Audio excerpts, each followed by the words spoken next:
So in the Bible, there was this man, this prince named Shishim, and he was son of Hamor. And Shishim was a prince, Hamor was a king in this land.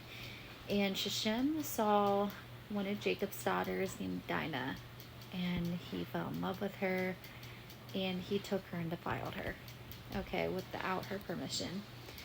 In Genesis 34 2 and 3, it says, when Shishim, son of Hamor the Hivite, prince of the region, saw her, he seized her and lay with her by force. And his soul was drawn to Dinah's daughter, or Dinah, daughter of Jacob.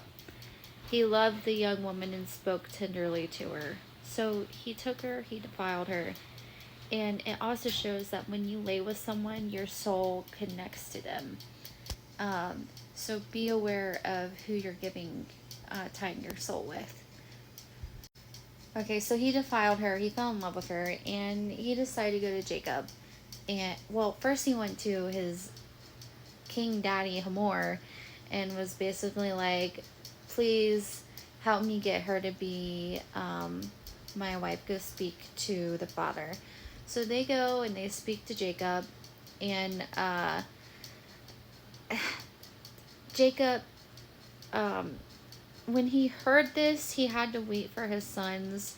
He kind of collected his anger and stayed in peace until his sons came. So his sons came, and basically, Shechem and Hamor, they're like, we'll do anything, we'll give anything, just let us have Dinah, let me marry her, and let us have your other daughters, and then you can have our daughters.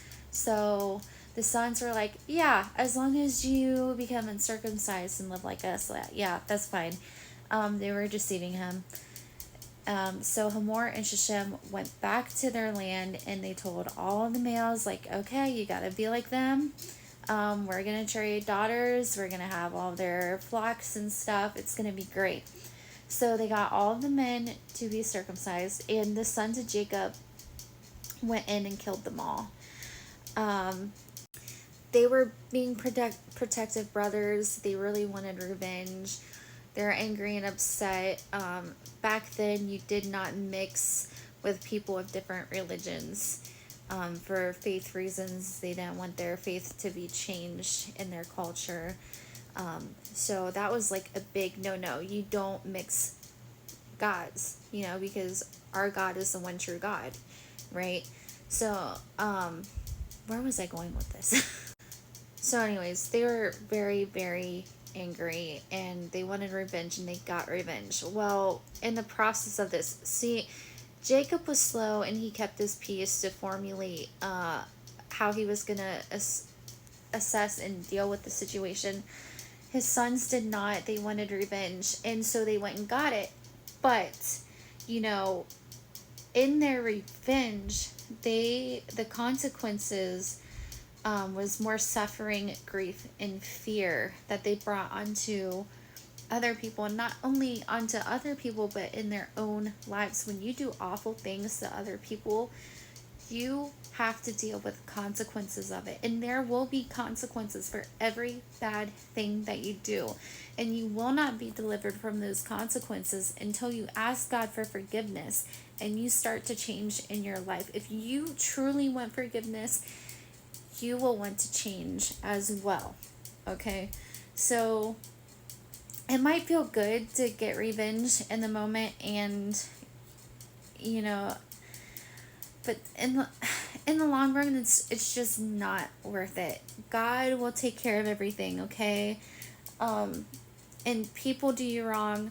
People are evil. We're all evil. We all have evil inside of us. We all have done wrong to others, okay? Revenge is not yours. Leave it to God. When you try and override God and do things yourself, it causes a bunch of trouble and problems in your own life and others. And every decision that you make that is bad, you affect others around you. And it could be anything. It could be like simple. Some things you may think is simple, and it's a big deal to others. So in my reading today, I would say number one, be careful who you are sleeping with. You you are connecting with them, okay? Once you sleep with someone. And that's for life, okay? Now, the other part is revenge. Leave it to God. Anything outside of God is death and destruction and suffering. So, be still, trust in God. He will get you through whatever you're going through. I love you. God bless you guys. Going through this video and editing the captions and making sure that they are correct and true to what I have said. It was put on my heart to tag Charlie Kirk in the hashtags. We're going through a lot in this nation. What happened was not right. It was evil, demented, should have never happened, okay? But on the other token, revenge is not for us to give, okay? If there's going to be revenge, let it come from God. We need to still resemble the love of Christ and trust that He will take care of things and He will take care of you and I. And we're not supposed to be afraid of whatever happens to our bodies. They can do anything to our bodies, but they cannot damage our soul. And it is not for us to hurt others because we have been hurt. Okay, let God deal with it. Let God deal with the revenge. And God's revenge probably looks a lot different than our revenge, all right? Just trust in God and have faith. Charlie Kirk was bold in faith. You be bold in faith too. And just love others, okay? God bless you. I'll see you guys.